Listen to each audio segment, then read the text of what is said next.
नमस्कार सर। नमस्कार जी। सर, ये जो पुस्तक आपके सामने रखी हुई है ज्ञान गंगा, आजकल इसका पूरे भारत में ही नहीं बल्कि पूरे विश्व में ही बहुत जोरों से मतलब ये बुक बहुत ज्यादा वायरल हो रही है। तो जैसे कि ये बुक मैंने भी पढ़ी है, तो इसके अंदर जो आपके गुरुजी हैं संत रामपाल जी महाराज, उन्होंने सृष्टि रचना वेदों से प्रमाणित बता रखी है। परंतु इसके अंदर एक ऐसा टॉपिक आता है पेज नंबर 30 पे, जो कि जिसमें लिखा हुआ है कि माता गायत्री जी ने ब्रह्मा जी के साथ संभोग किया था। परंतु सर, ये बात थोड़ी आश्चर्यजनक लगी। तो क्या ये बात सच में ही हमारे सदग्रंथों से प्रमाणित है? बिल्कुल प्रमाणित है।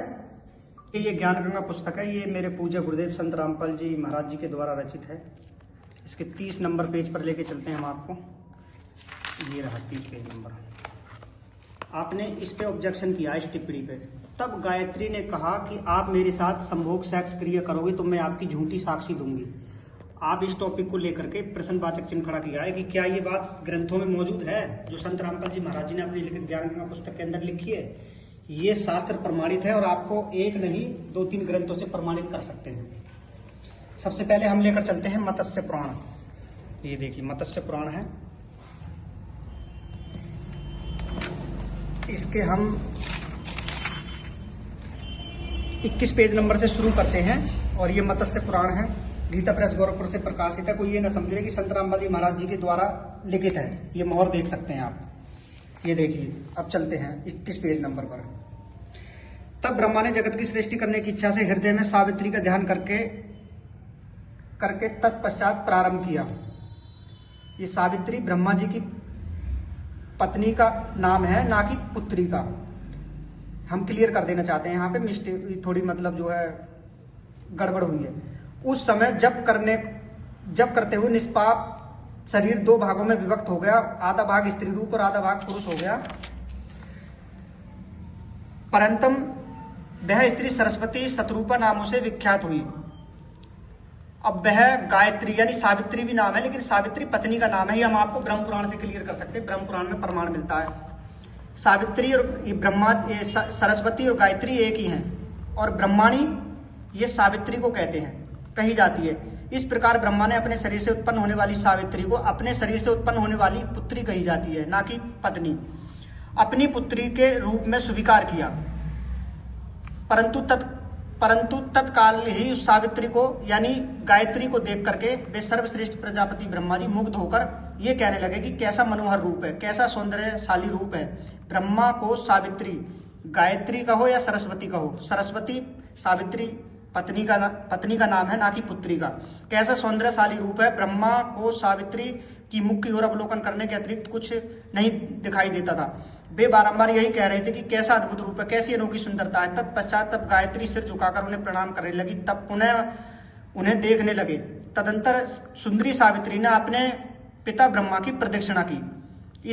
इसी समय सावित्री के रूप का अवलोकन करने लगे।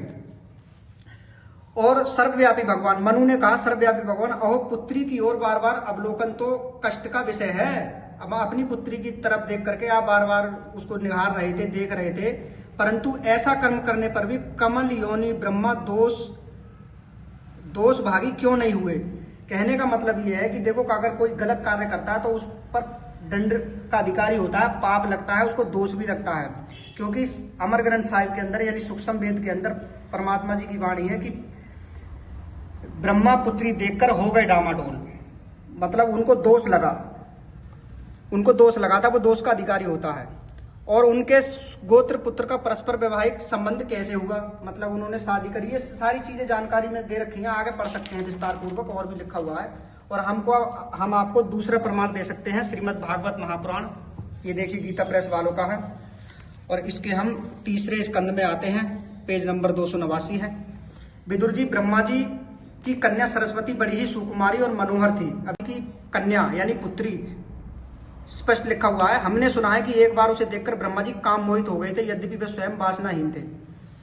अर्ध में संकल्प करते देख उनके पुत्र मरीचि और आदि ऋषियों ने विश्वास पूर्वक समझाया, पिताजी आप समर्थ है, फिर भी अपने मन में उत्पन्न हुए काम वेगों को ना रोक करके पुत्री गमन जैसा दुस्तर कार्य करने का संकल्प क्यों कर रहे हैं। आप तो ऐसा तो आपसे पूर्ववर्ती किसी भी ब्रह्मा ने नहीं किया। मतलब इतनी प्रलय हो गई, ब्रह्मा जी आए और चले गए, उन्होंने ऐसा कार्य कभी नहीं किया और ना आगे कोई ऐसा करेगा।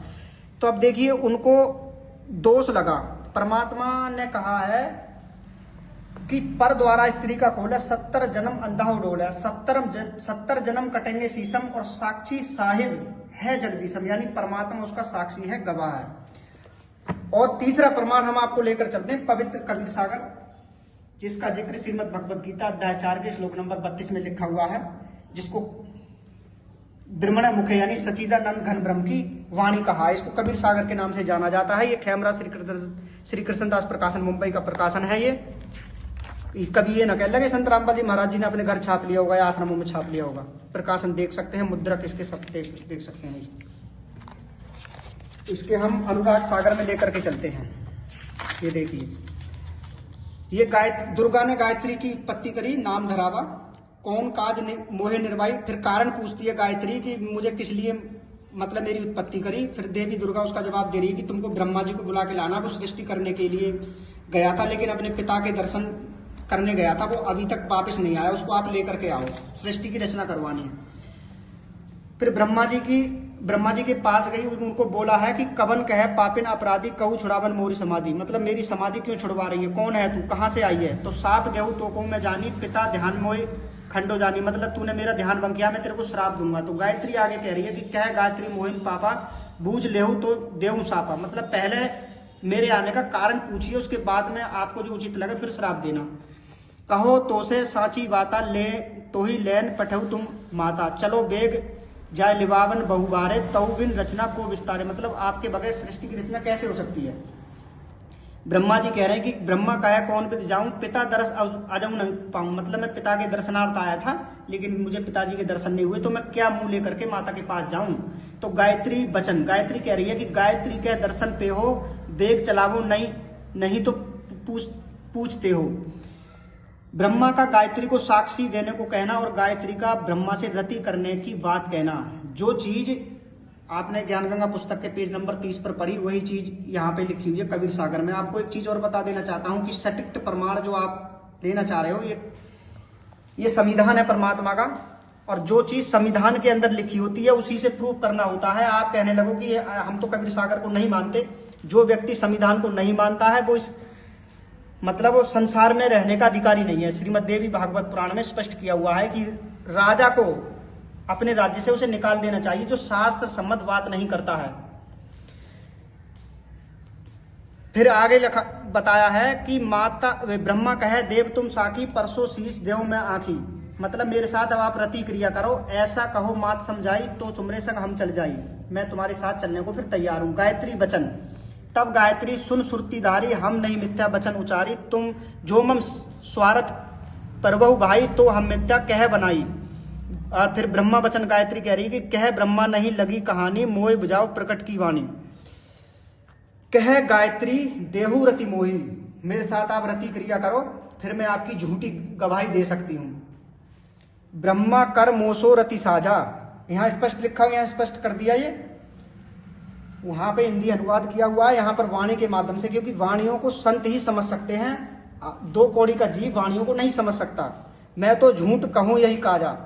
अब देखिए इससे ये स्पष्ट हो गया है कि मेरे साथ आप रति क्रिया करो और फिर मैं आपकी झूठी गवाही देने को तैयार हूं। संत रामपाल जी महाराज जी ने कोई भी अनर्थक बात मतलब अपनी पुस्तकों में, मैं तो झूठ कहूं यही काजा। अब देखिए इससे ये स्पष्ट हो गया है कि मेरे साथ आप रति क्रिया करो और फिर मैं आपकी झूठी गवाही देने को तैयार हूं। संत रामपाल जी महाराज जी ने कोई भी अनर्थक बात मतलब अपनी पुस्तकों में, लिखित पुस्तकों में नहीं बताई है। सारी पुस्तकें के आधार से ज्ञान मतलब अध्याय नंबर, उनका पेज नंबर, संख्या नंबर, सारा कुछ लिखा हुआ। और एक प्रमाण हम और देना चाहते हैं आपको, ये गरुण पुराण सारोद्धार, ये गीता प्रेस गोरखपुर से प्रकाशित है। इसके 260 पेज नंबर पर क्या लिखा है कि जो भी कोई शास्त्रों को ना समझ करके संत रामपाल जी महाराज जी की दिए ज्ञान पे टिप्पणी करता है, उस टिप्पणी को करने से पहले ये बार बार सोच लेना चाहिए कि संत रामपाल जी महाराज जो अपनी पुस्तकों में, अपने सत्संग के माध्यम से जो ज्ञान दे रहे हैं वो शास्त्र अनुकूल है या शास्त्र विरुद्ध है। उसको परख कर ही बात करनी चाहिए। इसमें लिखा हुआ है कि बहुत से लोग वेद शास्त्रों का अध्ययन तो करते हैं और परस्पर एक दूसरे का बोध भी कराते हैं, तात्पर्य समझाते हैं, पर वे परम तत्व के विषय में उसी प्रकार कुछ नहीं जानते जिस प्रकार दरबी यानी करछी होती है ना, चमचा बोलते हैं सब्जी डालने वाला, पाक रस को नहीं जानती है। मतलब उसका स्वाद तो लेने वाला जानेगा, करछी उसका स्वाद क्या जाने, सब्जी क्या है, वो तो निर्जीव वस्तु है। ऐसे ही पुष्प को धारण सिर तो करता है, किंतु उसकी पुष्प की गंध को नासिका ही जानती है। तो कहने का मतलब यह कि वेद शास्त्रों को जो भी पढ़ता है, पढ़ना एक अलग चीज है, लेकिन उस शास्त्रों को समझना वो एक अलग मैटर हो जाता है। तो इन जो भी नकली संत रामपाल जी महाराज जी के ज्ञान में टिप्पणी करते हैं कि ऐसा लिखा है वैसा लिखा है, तो उनको 1000 बार ये सोच लेना चाहिए कि संत रामपाल जी महाराज के शास्त्र अनुकूल ज्ञान है कि इसका शास्त्रों में प्रमाण भी है। तो संत रामपाल जी महाराज शास्त्र अनुकूल ही ज्ञान समझाते हैं। आगे लिखा हुआ है कि इस प्रकार वेद और शास्त्र का अध्ययन तो लोग करते हैं, किंतु वेद और शास्त्रों के भाव का बोध कराने वाला दुर्लभ है। जानते हैं लेकिन उनको समझना मुश्किल है, उस ज्ञान को समझाने वाला यानी बोध कराने वाला वो संत वो दुर्लभ होता है। बुद्धिहीन मनुष्य का पढ़ना तो अंधे व्यक्तियों के दर्पण के समान व्यर्थ है। जैसे कोई ये कहे कि भाई ये तो ऐसा शास्त्रों में कहीं वर्णित ही नहीं है कि भगवान विष्णु ने तुलसी के साथ ऐसा किया, या मतलब गायत्री ने ब्रह्मा जी के साथ ऐसा किया, कि इसका कहीं हमारे शास्त्रों में प्रमाण ही नहीं मिलता है। प्रमाण है लेकिन आप पढ़ोगे तो, क्योंकि आपकी समझ में आएगा जब तो समझोगे उस चीज को, शास्त्रों में वर्णित है वो चीज। क्या लिखा है कि अतः बुद्धिमान व्यक्ति ही शास्त्रीय ज्ञान का लक्षण हो सकता है और बुद्धिमान को ही तत्व की लक्षित हो सकती है। जो बुद्धिमान पुरुष होता है, तत्वदर्शी संत होता है, वही इन शास्त्रों के गुण रहस्यों को समझा सकता है। अब इसमें और क्या लिखा है कि अनेक शास्त्र हैं, अनेक अत्यालप्य है, मतलब कुछ अधूरे भी है, जिसमें करोड़ों विघ्न है, नाना प्रकार के, जैसे वन होता है नाना प्रकार की जड़ी बूटियां होती हैं, लेकिन संत रूपी वैद ये जानता है कि किस आधार पे किस व्यक्ति को किस रोग की दवाई देनी है। तो वो वही दवाई उस वन से यानी अपने मेडिकल से स्टोर से मतलब निकाल करके मरीजों को देता है। क्या बताया है कि विघ्न है, जैसे हंस जल के माध्यम से दूध को ग्रहण कर लेता है, यानी शास्त्रों में जो लिखा है, जो अनुकूल बातें हैं वो संत ग्रहण कर लेता है और बकाया उनको छोड़ देता है। वो बुद्धिमान पुरुष का काम होता है, क्योंकि शास्त्रों में नाना प्रकार के ज्ञान है। अब उन नाना प्रकार के ज्ञानों को एक साथ बताना बहुत लंबा चौड़ा विषय हो जाता है।